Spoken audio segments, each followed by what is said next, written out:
Fraser, I'll start with you. Can I just change it a little bit slightly from the fans' side of things and talk more about your big corporate advertisers? Because they seem to get on the high horse a lot, don't they? You can't move in adverts these days for, I think, a lot of virtue signalling, frankly. Everything's got a rainbow flag in it. Everything's got, you know, an incredibly multiracial, diverse family, the likes of which I'm not sure tend to exist in most British households, it must be said.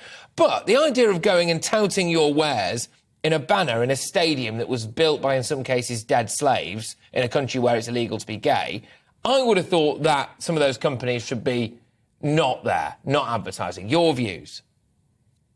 Yeah, I think you're absolutely right. I think they have had to look and make, you know, a decision. And in too many cases, the money talks. So you've got an event here where I think every minute of football played, there'll have been 2 to 3 workers killed. You've had a widespread human rights sector come out and say this is a inappropriate location, fans won't be safe. And yet here they are advertising, and here are a number of high-profile individuals agreeing to go and be ambassadors as well.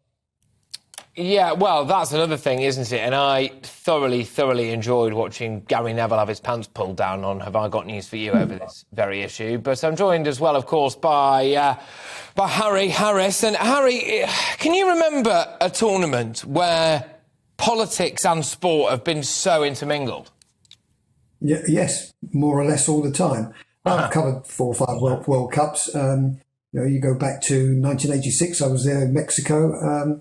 You know, England played Argentina not long after the Falklands War. So, you know, what and that game famously ended with no controversy whatsoever, and we never talk about it.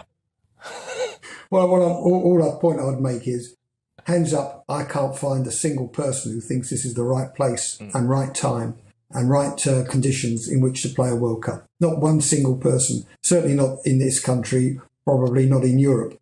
There will be people in Africa, obviously. They're more aligned to FIFA, more aligned to the Middle East, and they have a different view.